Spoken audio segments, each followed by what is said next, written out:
नमस्कार। SBT news में आपका स्वागत है। पेश है 21 नवंबर मंगलवार सुबह 11:15 बजे राजस्थान की बड़ी खबरें। भारतीय जनता पार्टी के राष्ट्रीय प्रवक्ता संबित पात्रा ने दावा करते हुए कहा है कि राजस्थान में इस बार विधानसभा चुनाव में काम करने वालों की सरकार आएगी। श्री पात्रा अजमेर में भाजपा के संभागीय मीडिया सेंटर पर आयोजित पत्रकार वार्ता में बोल रहे थे। उन्होंने कहा कि राज्य में इस बार नक्कारा, निकम्मा एवं नालायकों की सरकार न बनकर जनता कांग्रेस को सबक सिखाएगी। भाजपा प्रचंड बहुमत से जीतकर सत्तारूढ़ होगी। उन्होंने राजस्थान और अजमेर से जुड़े मुद्दों का जिक्र करते हुए कहा कि देश में सबसे ज्यादा विषय चुभने वाले राजस्थान से होते हैं। उन्होंने स्वीकार किया कि लोकतंत्र में विषयों का प्रतिपादन सुखद होता है। अखिल भारतीय कांग्रेस कमेटी के वरिष्ठ नेता कन्हैया कुमार ने राजस्थान की गहलोत सरकार की प्रशंसा करते हुए कहा कि इसकी ऐतिहासिक एवं जन कल्याणकारी योजनाओं के कारण राजस्थान आज समूचे देश में मॉडल स्टेट के रूप में उभर कर सामने आया है। कन्हैया कुमार ने सोमवार को जयपुर में प्रदेश कांग्रेस मुख्यालय में प्रेस वार्ता को संबोधित करते हुए यह कहा कि एक बार फिर राजस्थान ने खुद को देश के अंदर नंबर 1 पर साबित किया है। कहा कि यह पहला मौका नहीं है जब राजस्थान देश के अंदर नंबर 1 पर आया। चाहे अपने शौर्य की बात हो, त्याग, बलिदान हो, राजस्थान नंबर 1 ही रहता है।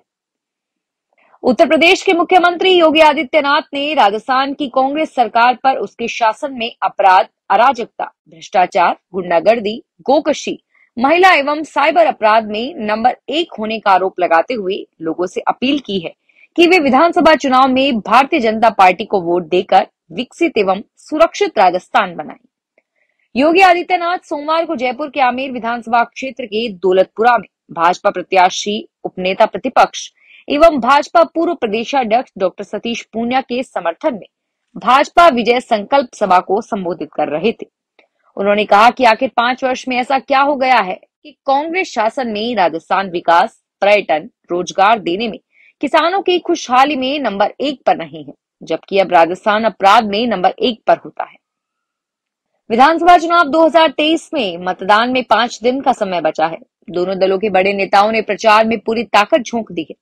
प्रदेश में बड़े नेताओं को जनसभा हो रही है और आज मंगलवार 21 नवंबर को प्रधानमंत्री नरेंद्र मोदी हाड़ौती संभाग के दौरे पर रहेंगे। मोदी 12 के अंत में जनसभा को संबोधित करेंगे और इसके बाद कोटा के दशहरा मैदान में सभा को संबोधित करेंगे। तय कार्यक्रम के अनुसार नरेंद्र मोदी सुबह 10 बजे करीब 12 के अंत में कृषि उपज मंडी समिति में जनसभा करेंगे। मंडी समिति में 3 हेलीपैड बनाए गए हैं। भीलवाड़ा में प्रियंका ने मंच से कहा कि झूठ बोलते हैं नरेंद्र मोदी, हर बार झूठ बोलते हैं, जो वायदे किए हैं वह पूरे नहीं किए। भाजपा पर भी चंद कसते हुए उन्होंने कहा कि जब जब चुनाव आते हैं धर्म के नाम पर वोट मांगते हैं और इसके बाद उनका कुछ भी नहीं रहता है। प्रियंका ने कहा कि मैं आपसे वोट मांगने नहीं आई हूं, मैं इस चुनाव में जागरूक करने के लिए आई हूं।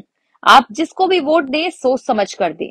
उन्होंने कहा कि आपने हमारा 5 साल का कार्यकाल देखा है, इस काम को आप परखिए, यदि आपको अच्छा लगा तो आप कांग्रेस को वोट दीजिए। प्रियंका ने गहलोत सरकार की उपलब्धियां गिनाई। उन्होंने केंद्र में भाजपा सरकार को कोसा और कहा कि केंद्र सरकार किसानों का कर्जा माफ नहीं कर पाई, लेकिन करोड़पतियों के कर्ज माफ करने में पीछे नहीं रही। प्रियंका ने कई उद्योगपतियों को आड़े हाथों लिया। प्रधानमंत्री नरेंद्र मोदी दिसंबर महीने में पश्चिम बंगाल के दौरे पर रह सकते हैं। भाजपा प्रदेश अध्यक्ष सुकांता मजूमदार ने बताया कि पीएम मोदी कोलकाता में दिसंबर में होने वाले 1 लाख गीता पाठ कार्यक्रम में शामिल हो सकते हैं। इस कार्यक्रम में 1 लाख लोग एक साथ गीता का पाठ करेंगे।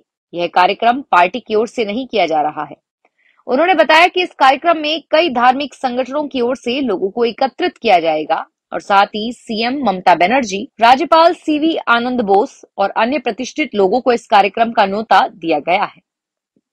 द्वारका एक्सप्रेस वे में हुए कथित घोटाले में दिल्ली के सीएम अरविंद केजरीवाल ने चीफ सेक्रेटरी नरेश कुमार को हटाने की सिफारिश की थी।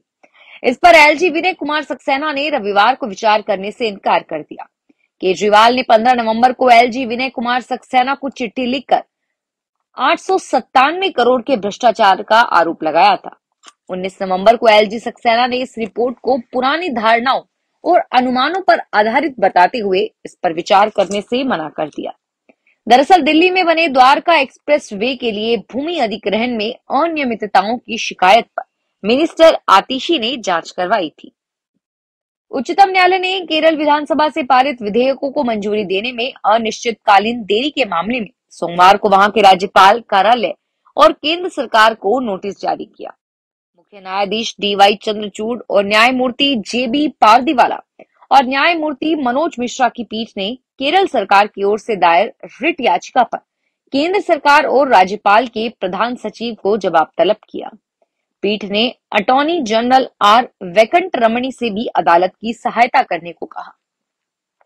सुप्रीम कोर्ट में 20 नवंबर को राज्यपालों के विधेयक अटकाने के मामले में सुनवाई हुई।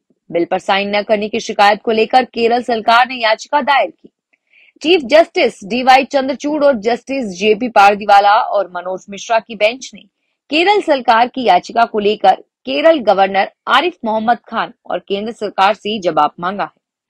कोर्ट ने अटॉर्नी जनरल R वेंकटरमणी को एक नोटिस जारी करके कहा कि वे या तो सॉलिसिटर जनरल तुषार मेहता के मामले की सुनवाई में कोर्ट की मदद करें। राजस्थान विधानसभा चुनाव में सभी राजनीतिक दलों के नेता जीतोड़ मेहनत कर दिन रात एक किए हुए हैं। इसी बीच भरतपुर जिले के नदबई विधानसभा क्षेत्र से कांग्रेस प्रत्याशी जोगेंद्र सिंह अवाना के काफिले पर सोमवार को हमला हो गया।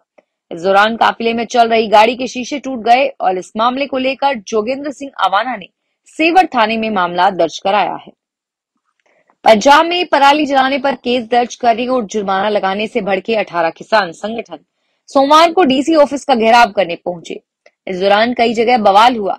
लुधियाना में किसानों को संगोवाल गांव के पास रोका गया तो उन्होंने दोराहा लुधियाना मोगा रोड पर जाम लगा दिया और वहीं मोगा में पुलिस और किसानों में झड़प हुई। यहाँ किसान ट्रोलियों में ही पराली लेकर DC ऑफिस पहुंचे थे। इस दौरान उन्हें पुलिस ने रोकने के लिए बैरिकेड्स लगा रखे थे जो किसानों ने खुद ही हटा दिए। इस दौरान पुलिस के साथ जमकर धक्का मुक्की हुई।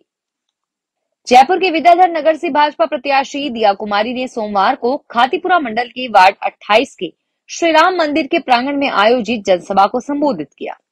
दिया कुमारी ने इस जनसभा में कांग्रेस नेता यूसुफ खां को भाजपा में शामिल कराया। इस अवसर पर दिया कुमारी ने कहा कि यूसुफ खां का भाजपा परिवार में स्वागत है। जनसभा में दिया कुमारी ने क्षेत्रवासियों को समर्थन के लिए धन्यवाद दिया। उन्होंने कहा कि क्षेत्रवासियों का समर्थन ही उनकी प्रेरणा है। उन्होंने कहा कि विकास के लिए भाजपा सदैव ही प्रतिबद्ध रही है और आगे कहा कि भाजपा की सरकार आने पर क्षेत्रवासियों की समस्याओं को प्राथमिकता के आधार पर निपटाएंगे। धरियावद विधानसभा चुनाव को लेकर पूर्व मुख्यमंत्री वसुंधरा राजे क्षेत्र के मुंगाना में जनसभा को संबोधित करने पहुंची। राजे भाजपा प्रत्याशी कन्हैयालाल मीणा के समर्थन में पहुंचे थे। इस दौरान उन्होंने राजस्थान की कांग्रेस सरकार को पेपर लीक, बेरोजगारी और महिला सुरक्षा के मुद्दे पर घेरा। वसुंधरा ने कहा कि पिछले 5 सालों में 19 बार पेपर लीक हुआ है। हमने कई बार मांग की कि जिन लोगों का इसमें हाथ है उन्हें सजा दी जाए। IIT जोधपुर में आज मंगलवार को दीक्षांत समारोह होगा। समारोह में संस्थान के 799 स्टूडेंट्स को डिग्री दी जाएगी और वहीं 20 स्टूडेंट्स को डिप्लोमा दिया जाएगा। इसको लेकर यहां तैयारियां पूर्ण की गई है। IIT के निदेशक प्रोफेसर शांतनु चौधरी ने बताया कि 21 नवंबर को दोपहर 3 बजे से 9वां दीक्षांत समारोह ज्ञानचंद घोष लेक्चरर हॉल परिसर में होगा। इसकी अध्यक्षता IIT जोधपुर के शासक मंडल अध्यक्ष AS किरण कुमार करेंगे, जबकि मुख्य अतिथि अंतरिक्ष आयोग एवं इसरो के पूर्व अध्यक्ष और पूर्व सचिव अंतरिक्ष विभाग के राधाकृष्णन, BIET मैसरा की कुलपति प्रोफेसर इंद्र नीलमना और विजय चंद्र होंगे। समारोह में बेहतरीन प्रदर्शन करने वाले स्टूडेंट्स को मेडल देकर सम्मानित किया जाएगा। डिजिटल बाल मेला और यूनिसेफ की ओर से जवाहर कला केंद्र में ब्लू स्ट्रीट का आयोजन किया गया। इस मौके पर Jaipur police commissioner Biju George Joseph ने बच्चों को विश्व बाल दिवस की शुभकामनाएं देते हुए जीवन में सक्सेस होने के टिप्स दिए। उन्होंने कहा कि स्कूल में जो बच्चा जितनी मेहनत करेगा उसका जीवन उतना ही अच्छा होगा। इसीलिए उन्होंने किताब और न्यूज़पेपर पढ़ने की बच्चों को आदत डालने की बात कही और कहा कि बच्चों को सह शैक्षणिक गतिविधियों में ध्यान देना चाहिए, क्योंकि यह भी पढ़ाई के साथ भविष्य के लिए बहुत जरूरी है। पुलिस कमिश्नर ने कहा कि ये सह शैक्षणिक गतिविधियां भविष्य का लक्ष्य चिन्हित करने में भी मदद करती है। फिलहाल इस बुलेटिन में इतना ही और फिर हाजिर होंगे तमाम बड़ी खबरों के साथ। अगर आप भी अपने आसपास की छोटी बड़ी और महत्वपूर्ण खबरों से अपडेट रहना चाहते हैं तो सब्सक्राइब कीजिए हमारे चैनल SPT न्यूज को और प्रेस कीजिए बेल आइकन पर।